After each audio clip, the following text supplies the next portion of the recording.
Welcome to the Thriving Leadership Academy podcast. I'm Christopher Harding, and I'm about to be joined by my co-host, Will Wilkinson, and best-selling author, our guest, Jacob Morgan, who's going to be sharing the details about his new book, Leading with Vulnerability. Phenomenal new book. Going to be a great conversation. We're going to cover territory on this topic that I don't think you've heard before. So stay tuned for a great episode. So, question before we jump into this great book you've got coming out next week, October 3rd. What got you into this idea of the vulnerable leader, which of course is the theme of your book? In the current time frame we're in, it seems like a perceived risk to be a vulnerable leader at this point. Oh, yeah, it is. Yes. So there are a few kind of different angles that got me into the book. One was a business angle and one was a personal angle. So on the personal side, my family came from the former USSR, from the Republic of Georgia. And growing up, my mom used to try to model emotional vulnerability and openness. But as a young boy, I grew up watching my dad, who didn't believe in vulnerability of any kind. No trophy for second place. Don't talk about feelings, emotions, challenges, nothing. So that's how I grew up and lived my entire adult working life. And that all kind of came to a headwind, so to speak, when a couple of years ago, shortly after signing the contract for this book, I had a series of panic attacks. And it became clear that I was having these panic attacks because I had committed to writing a book about vulnerability when I was not a vulnerable person. And I thought it was honestly just complete BS. So that's kind of on the personal side. On the business side, when I wrote my previous book, The Future Leader, I was interviewing a lot of executives, and the theme of vulnerability came up a lot. But it came up, and a lot of people are very challenged with it. A lot of CEOs were challenged with it because, on the one hand, they were being told by their employees that they're supposed to be open and that they're supposed to be vulnerable and talk about their challenges and feelings and emotions. But on the other hand, the employees were saying, we want you to be strong and competent and visionary, and we want to know that you can get us out of a tough time. And leaders were kind of like, well, I don't understand. Which one do you want me to be? Am I supposed to talk about the weaknesses, or am I supposed to project strength? And then furthermore, while a lot of leaders were telling me that they understood vulnerability in their personal lives, because we've all been vulnerable, we know why you should be vulnerable with your husband, your wife, your spouse, your friends. It creates connection and bonds and relationships. But is it really just that easy at work? I mean, can you show up to work and just talk about your feelings and challenges and mistakes? And it became very clear that it's a very different dynamic at work because you have a hierarchy, you have a boss, employees, customers, projects, deadlines, money. And so it became clear that vulnerability at work is not the same as it is in your personal life. And similarly, if you're responsible for leading a team of people where you are actually in charge of the money, you're in charge of the people, vulnerability for you is not the same as it is for everybody else. So I really wanted to write a book that explores vulnerability specifically from that leadership perspective and how to approach it in the right way. And what I came to realize is, and we can talk about this more, is that vulnerability can actually cause far more harm than good inside of the workplace. Well, I just noticed right in the foreword that there was a mention there about caution around vulnerability in the workplace, that you've got to have a few boundaries up as to how vulnerable you are. I was curious about that because, you know what people are like. They get onto something and there's a potential for someone to read your book and go, oh, okay, I need to be totally vulnerable. That's not what you're saying. You're saying, you know, it's a good thing, but let's be cautious and nuanced about it, right? Yes. So it's not even just that. The whole point of the book is to say that vulnerability alone can cause far more harm than good. And so the advice is to combine vulnerability with leadership. So the simple way to think about it is that vulnerability is about exposing a gap. The way that we define vulnerability, Brené Brown famously pioneered a lot of the research in this space. And she defines vulnerability as risk, uncertainty, and emotional exposure. Now, in the context of work and how we relate to and engage with other people, you could think of it as doing or saying something that exposes you to the potential of emotional harm. So whether it's talking about something difficult in your personal life whether it's admitting to a mistake or sharing you've never done something before, you're kind of opening yourself up and exposing a gap that you might have. It could be a gap in understanding, a gap in competence, a gap in emotional maturity. You're exposing a gap that you have. And leading with vulnerability is about exposing the gap and demonstrating what you're trying to do to close that gap. And so the very simple and practical example that I always give everybody is that imagine you are inside of an organization, you're given a project to do, and you're given the project and you mess it up. Now, being vulnerable is about exposing that gap. So you would go to your leader and you would say, I know you gave me this project. I'm really sorry I messed it up. That's vulnerable, exposing the gap and telling you where, what the gap is, what happened. Leading with vulnerability is then me sharing that and then demonstrating what I'm trying to do to close the gap. So in that situation, I would say, I'm really sorry I messed this up. Here's what I learned from my mistake. Here are 3 things I'm going to do going forward to make sure that mistake doesn't happen again. So exposing the gap, demonstrating what you're doing to close the gap. This is important because in the context of work, we're part of a team, right? I mean, in your personal life, you don't need to do this. Like if I go to my wife, Blake, and I say, hey, I'm having a really bad day, I could just stop there. Or I could go to my wife, Blake, and say, I'm so sorry I screwed this up. It's a different dynamic. There's no hierarchy. She's not my boss, although technically she's my boss. But there's no money. There's no projects right? It's a different dynamic. At work, you are working with people. You are all depending on each other to deliver a product, to deliver a service, to achieve a goal that ultimately impacts customers or employees. There's money and hierarchy. You have a boss, all that sort of stuff. So if you just show up to work every day and you only focus on vulnerability, I'm having a really tough time at home. I'm sorry I made a mistake. Oh, you know what? I really don't know how to do this. Can you please help me? It stands to reason that over time, somebody's going to look at you and they're going to say, you know what? Maybe this isn't a good fit, right? It doesn't seem like you're able to be part of the team. We brought you in here because of your capabilities and talents, and it seems like you're not able to do what you need to do. So again, vulnerability on its own can hurt you. Vulnerability plus leadership can actually be a very powerful resource for you.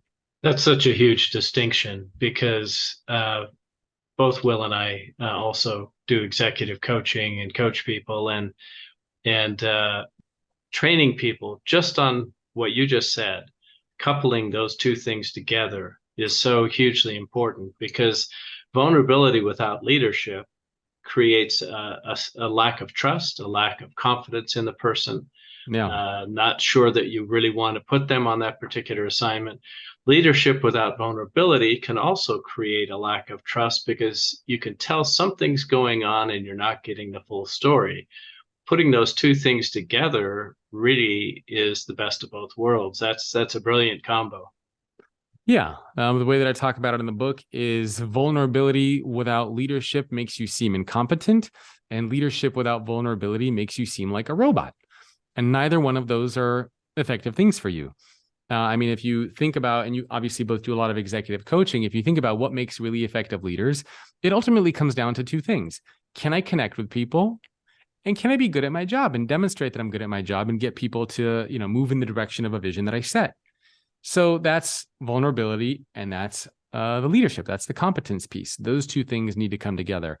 And too often inside of our organizations, we only focus on vulnerability and we forget about that competency piece. And it's gotten to the point where a lot of people use vulnerability as a way to justify why they have poor performance. So, there's no substitute for being good at your job is basically the point that I'm trying to drive at here. There's no substitute for being good at the work that you are supposed to do. And it's kind of a tough love approach, but at a certain point, nobody cares about your excuses and nobody cares about your rationale and nobody cares about your problems. And you have to demonstrate that you are trying to solve your own problems. If you're just vulnerable all the time, basically what it does is it says, hey, here's my problem. You fix it for me. And inside of an organization, nobody wants to carry your problem. We have our own problems, right? I mean, if you just come to me and say, I'm really sorry I made a mistake, or if you say, I'm having a tough time at home, if you can't just unload your problems onto other people, but demonstrate to me what you are doing to try to solve your problem, and then maybe I can help you additionally, right? Even if it's a personal challenge.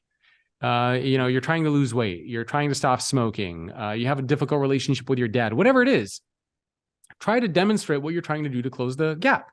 Like, oh, I'm overweight. I got to lose weight. So, I'm going to join a gym. I'm starting to eat healthy next week. Like, I demonstrate that I'm trying to solve my problem instead of I'm just throwing something in your face and saying, you deal with it. And again, the dynamic matters because you are at work, right? The job that you do and how you come across impacts everybody else on the team. So the sprinkling of the leadership piece makes a huge difference, and it will change the perception that people have of you, and it'll do more to create trust on your team and to unlock the potential of others and drive performance. I really like the 8 attributes of the vulnerable leader that you identified. I think it was in chapter 2. And I wanted to ask you about authenticity. I just finished a business book called The Success Paradox, and we really identified authenticity as a key element for work satisfaction, performance, and others. Knowing that I'm being authentic, not being an imposter, etc. I'd love to hear you unpack that a little bit in the vulnerability frame, the whole value of authenticity. I think a lot of people struggle with trying to understand exactly what authenticity means. And, even when I was doing interviews for the book and I was talking to people, a lot of people assume that vulnerability and authenticity is the same thing, but it's very different. So, for example, you could think of somebody like a Jack Welch or a Steve Ballmer. And you could say, well, are they authentic? Yeah, they were very authentic. It was very clear what their values were. They had no problem throwing things at you and cursing you out and screaming at you and calling you whatever name popped into their mind. They were very authentic. They wore their emotions on their sleeves. But were they vulnerable? Did they ever expose themselves to the potential of emotional harm? No. So authenticity is really about being a single version of you. Being able to live and act in a way that is in accordance with the values and the beliefs that you have, and making sure that other people know what your beliefs and values actually are, right? What you stand for is basically the concept of being authentic. So, for example, this leader believes in that. They're authentic. They don't need to be vulnerable, but where they stand. What kind of leader they are, what they believe in, what response you're going to get when you go to them, them. Vulnerability, the way that I define a vulnerable leader is a leader who intentionally opens themselves up to the potential of emotional harm, vulnerability, but takes action to create a positive outcome when possible, leadership. So authenticity is one of the 8 attributes of leading with vulnerability, but it's also a very distinct attribute. And the way that I like to think about it is you bring all 8 of these attributes together, and that's what unlocks this power of leading with vulnerability. It's like if you've ever watched The Avengers, they have those Infinity Stones. You bring all the Infinity Stones together, and then you get this tremendous superpower. That's what these 8 attributes are. Yeah, the exponential benefit. As you were talking about that example, I was flashing back to a CEO that I had the chance to work with in the past. It was a rapidly growing company in a very successful sector. And he did a wonderful job of, first of all, talking about the values of the company and the ones that for him were really the most meaningful personally. And, so you got this sense of he really cared about this. He was being authentic about it. At the same time, I remember him in one particular address he did to the company where he said, and sometimes I struggle with this, and he gave the reasons why. And he said, so here's what I'm doing about it. And he listed a couple of things that he was doing to help him stay on track and to get better at living the value that he cared about. And as you're describing that, he kind of modeled what you're talking about in a really great way, because he was human. And you could see that he was passionate about this. He really cared about it. And he was great at communicating the value of it. But the fact that he was willing to open up and say, yeah, I've been having trouble this way, and here's what I'm doing. It just created such I guess you could say, a trust that people had in him as a leader. Yeah, it honestly makes a huge difference. One of the themes that we didn't talk about yet, which is also very important, is the intention behind the vulnerability. And so, like with anything in life, you can be too vulnerable, you can be too empathetic, you can be too anything. And I find that this usually happens in leaders who are being vulnerable without understanding why. So if you are doing or sharing something without understanding why you're doing or sharing it, then it becomes group therapy, and then you start, it just goes overboard, right? So, and this was consistent across the 100 CEOs I interviewed. They all said it starts with a purpose. The purpose can be something like, I'm trying to create a better relationship with somebody. I'm trying to create a culture of learning in my company. I want to share this to show that I'm also human and be more relatable in front of my people. Like whatever it is, you got to have the intention. But if you're just going in and saying, oh, you know what, I should tell so-and-so about the difficult weekend that I had. It's like, why? For what? And that's when you start just, I had a terrible weekend. Oh, my wife's leaving me. And then you're just throwing things out, and the other person is just like, what just happened? And we've all been in those situations, right? I mean, I've been in those, whether you go to a dinner party or you get together with some people for the first time, and they just wham, like, and you're kind of, I didn't know I was being a therapist for the evening, because they don't know, they're just talking and they don't understand why they're sharing, what they're sharing, the purpose behind it is. And it just, it's a lack of self-awareness as well on how the other person is going to take the information that you're giving them. For leaders, this especially makes a big difference, because if you don't have that intention, I mean, you can make or break a company. The beginning of the book, I talk about the CEO of Continental Airlines, former CEO Hollis Harris. And he was running a 40,000 person company, and he sent a memo out to his employees, very vulnerable. The company is struggling. I'm not sure exactly what we're going to do. He didn't share a plan for the future. And he ended his memo by telling his employees to pray for the future of the company. Very vulnerable thing to do. No leadership. He got fired the next day. So, you got to have the vulnerability plus the leadership, especially if you are in that leadership role. Wow. Yeah. So later in the book, you talk about breaking the stereotypes of leadership in an organization, which is not easy, as we all know. And the four things you listed there, I was especially interested in your comments about developing and development. And it reminded me of incidents I've been in my 20s, my 30s, where I was kind of thrown into like a hornet's nest in various organizations with no backup, no training, no development, and predictably it didn't go well. So how do you convert your message, which is so important, into organizations relative to development? I mean, how do you change this metric so that people actually get the development help they need? You make it available to everybody. Leadership, I think, is very broken in a lot of organizations, because we typically assume that the only people who deserve leadership training are the people who are guaranteed leadership spots. In other words, okay, be at the company for 5 years, and then maybe if you're one of the few lucky people, we'll unlock these magical courses for you to teach you how to become a leader inside the company. And so what ends up happening is you have people who start working at your company in their 20s. And I found this research in my previous book that on average, people get promoted to a leadership role of some capacity at some point in their mid to late 20s. Maybe you're a supervisor of a team. Maybe you're leading, 3 or 4 people. Maybe you're like in a retail store somewhere. Still a leadership role. And at some point you get to that, maybe in your mid to late 20s. And on average, you don't actually get any formal leadership training until your early 30s, mid 30s. So there's a period of 10 to 15 years where you're leading people without ever being taught how to lead. And so in that situation, what are you going to learn from? You're going to learn from what you see around you. So if you have a culture of traditional leadership stereotypes, if you have a culture of hierarchy and command and control and office politics and bureaucracy and stabbing people in the back, that's what I'm going to learn.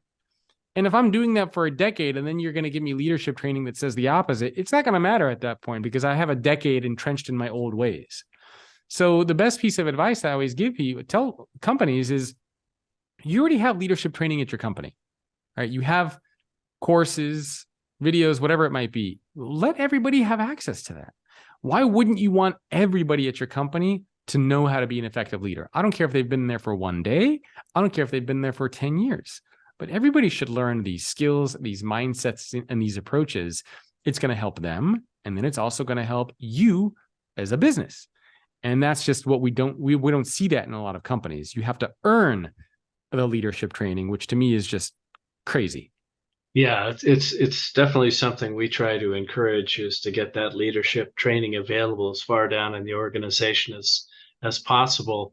As we're talking about this, I'm flashing on a diagram you had in the book. It's this equation or relationship between vulnerability and dependency.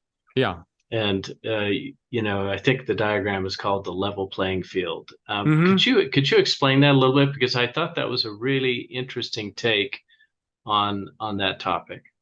Sure.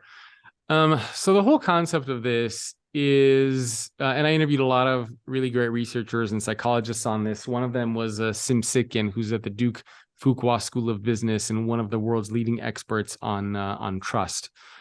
And after interviewing a lot of these CEOs and psychologists and researchers like Sim Sitkin, it became clear that there is this unlevel playing field where an employee who works for a leader is already vulnerable to that leader, right? That's one of the things that Sim Sitkin shared with me.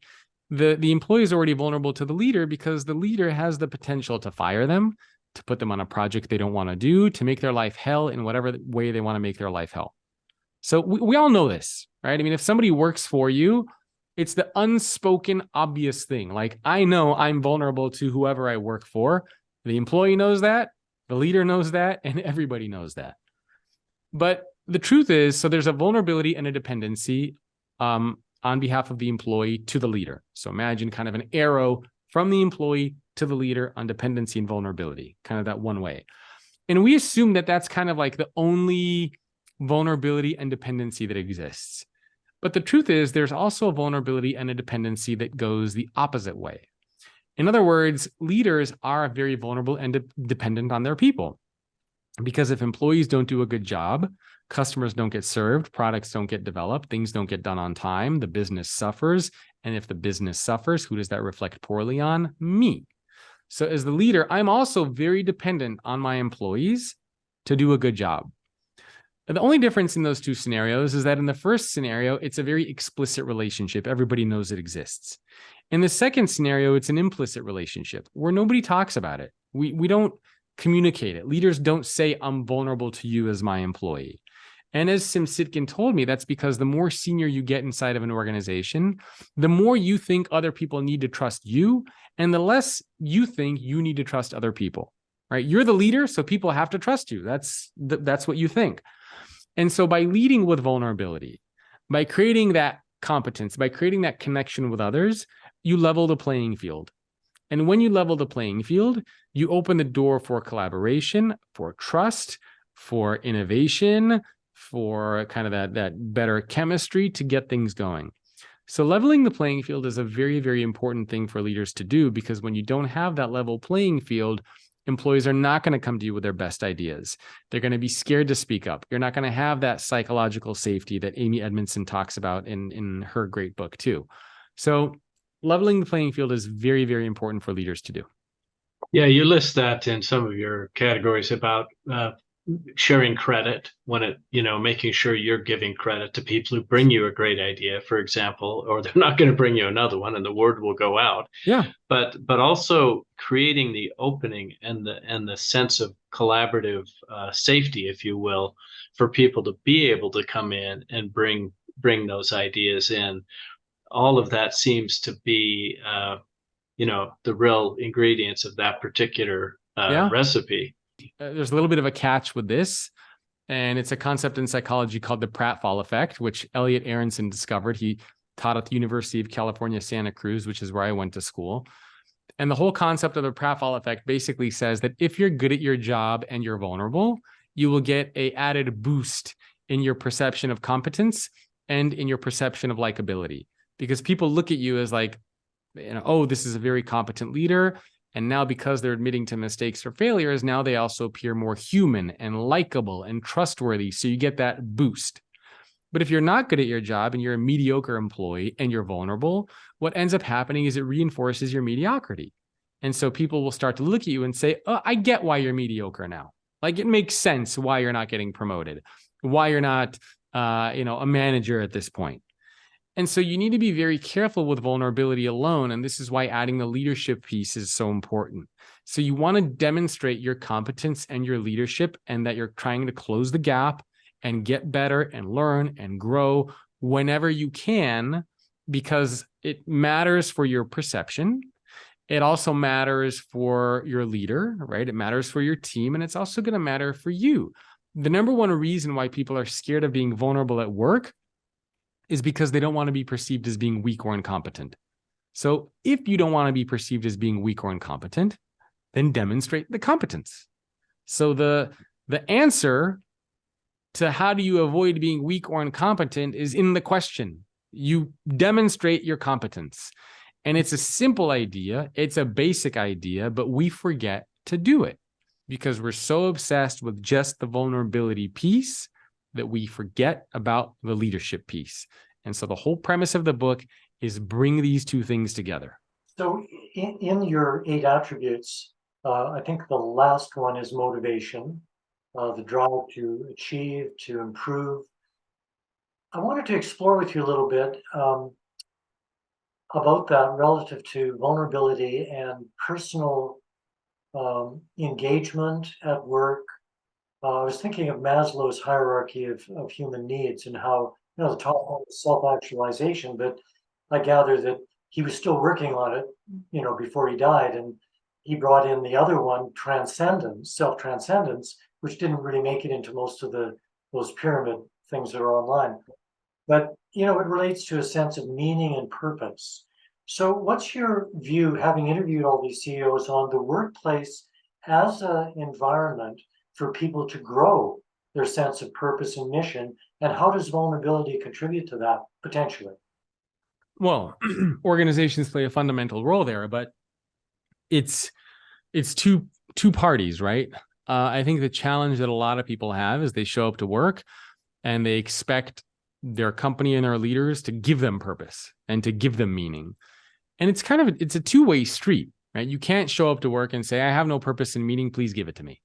It's not how it works, right? I can't just hand you purpose and meaning on a platter and say, oh, here you go. I didn't know you were lacking this.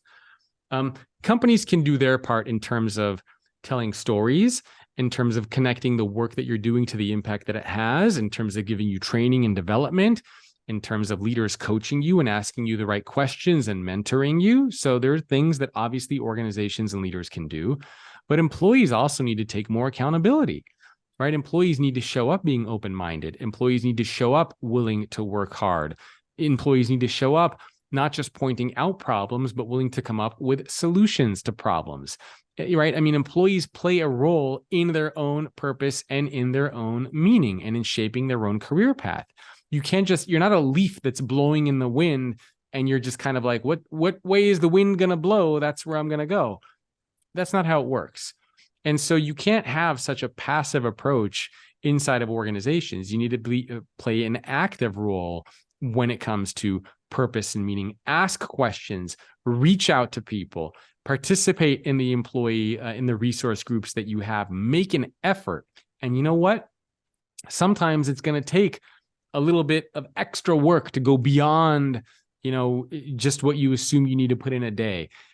Sometimes it takes a little bit of sacrifice, but that's okay, right? I mean, there's nothing wrong with hard work and the work ethic that we used to have, which I think has been very much lost since the pandemic.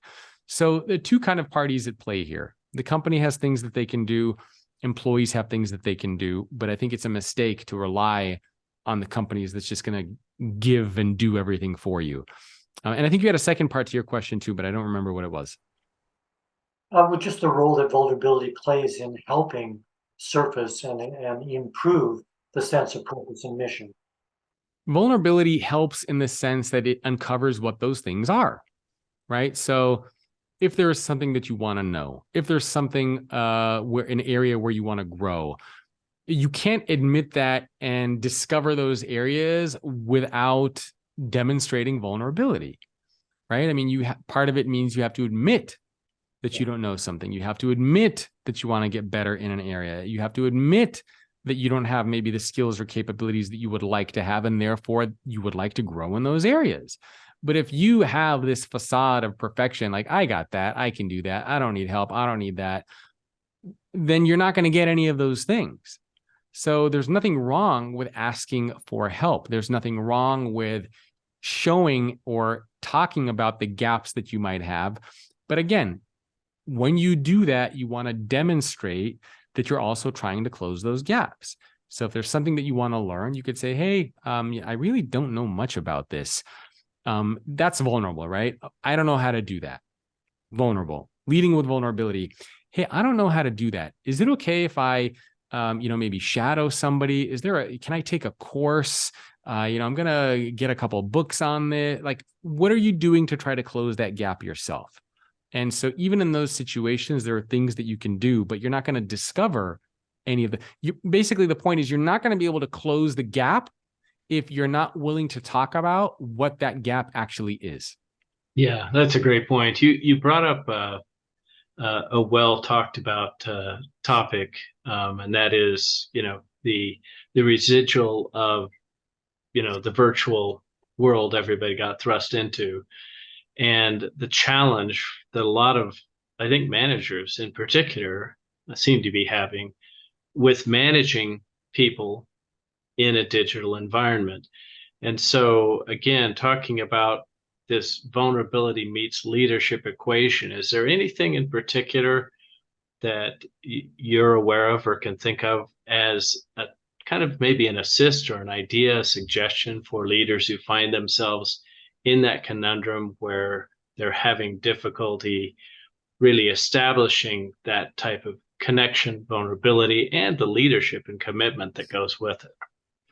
Well, there are a few things, right? If you're having trouble connecting with people, that's one challenge. And if you're having trouble being good at your job, that's another challenge. I think between those two challenges, the easier one to fix is how to be good at your job, because there's always training that you can do. There's always time that you can invest. There are people who can coach you and mentor you. You have resources at your disposal, even free resources. You can go on YouTube, for example, and learn anything that you want to learn. Yeah, so for true. me, the competence piece is easier to fix. It just requires the time and the dedication and the motivation, which is one of those 8 attributes, the desire and the drive to close that gap. The vulnerability piece is the one that's much harder for people, because it's hard. It's hard to teach, right? It's hard to teach to connect with people. There are a lot of different factors that are required there. And in the book, I talk about 5 of the variables that are required for that. And, self-awareness is one, authenticity is another one that's in there, self-compassion is another one that's in there, and there are 2 others as well. So you got to be able to do those things, right? You have to be able to work on all 8 of those things. And empathy was one. So self-awareness, self-compassion, empathy, authenticity, and integrity. Those are the 5. So those are the 5 things that make up the connection piece. So what I would do is I would just go through those 5 and see which one of those are you lacking in. Do you have self-awareness? Do you understand your strengths and weaknesses and how other people perceive you?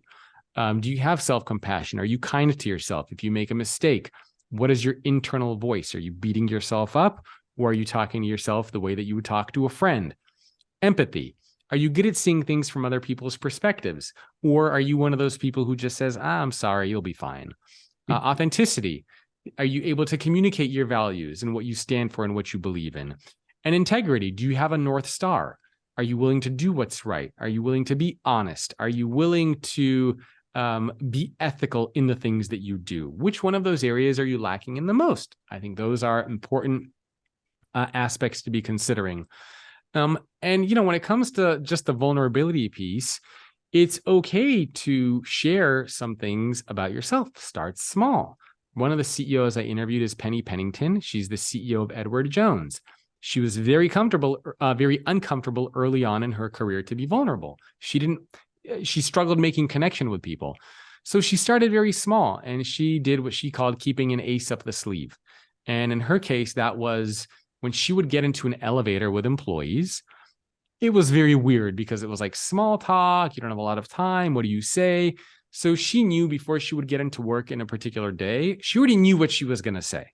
She already knew what she was going to talk about, whether it was something that happened over the weekend, something that happened to her during the day, something that she learned. She already had that canned, how she was going to open and what she was going to say when she got on the elevator.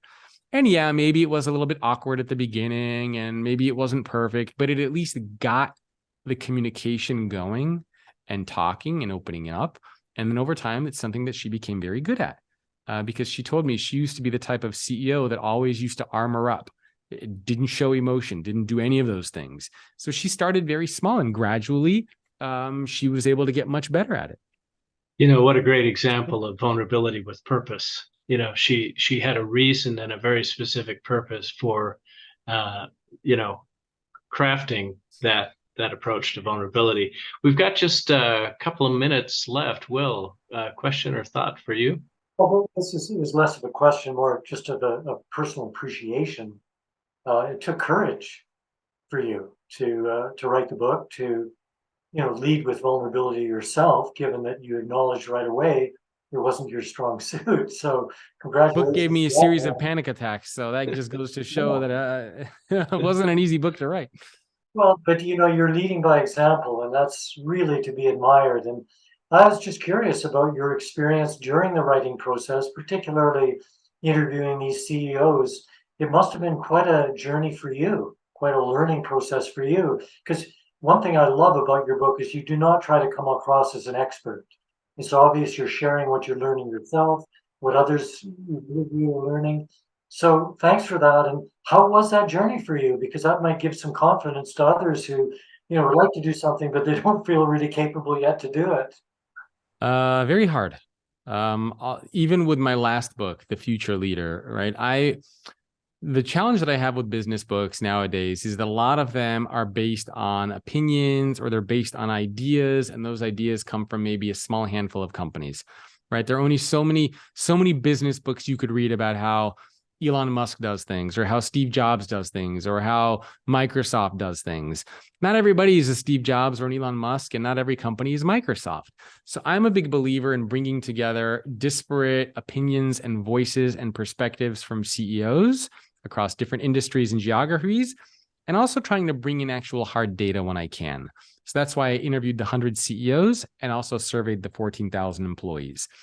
And so I view my job as a little bit of a detective, right? To go in and try to identify what are the patterns, what are the trends, what are different companies doing, and to bring that together into the book so that people know when they read it, it's based on a lot of stuff, right? Common themes, common patterns, what the top CEOs are doing across various industries, not just one or not just one or two companies.